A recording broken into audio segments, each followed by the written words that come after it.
Merci Madame la Présidente. Madame la Ministre, merci de votre introduction qui m'amène à vous poser deux questions. Le Pass Culture a été présenté par Madame la Première ministre comme le fer de lance de la politique et notamment de la politique de démocratisation. Or, pour nous, la politique de démocratisation culturelle ne peut être une politique de bon d'achat. Or, c'est quand même ce que l'on constate particulièrement depuis la création de ce dispositif. Vous évoquez le fait de le faire vivre, y compris de manière collective, dans les établissements scolaires et notamment du second degré.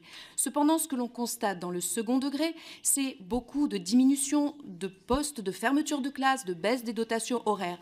Est-ce qu'on n'aurait pas là quelque part une forme de sauvetage du ministère de l'Éducation nationale par le ministère de la Culture? Je crois qu'il y a vraiment une question à se poser. Vous parlez du métavers et vous parlez aussi de la culture en chair et en os. Et quand on voit aujourd'hui que le ministère de la Culture se tourne véritablement avec beaucoup d'intérêt sur ces questions de métavers, on peut se poser la question de l'orientation de l'investissement là-dessus et de la part qui sera réellement donnée à ce que vous avez appelé vous-même la culture en chair et en os, qui me semble bien plus importante, et notamment après la pandémie, au vu des difficultés des relations sociales qui ont été posées. Deuxième point sur les médias. Franchement, Madame la Ministre, vous êtes nouvellement nommée. Ne trouvez-vous pas que le débat sur le financement de l'audiovisuel public ne méritait pas mieux ?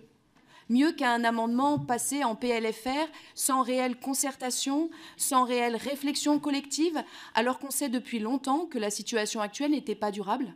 Ne méritions-nous pas mieux que cela? Ne méritiez-vous pas mieux que cela?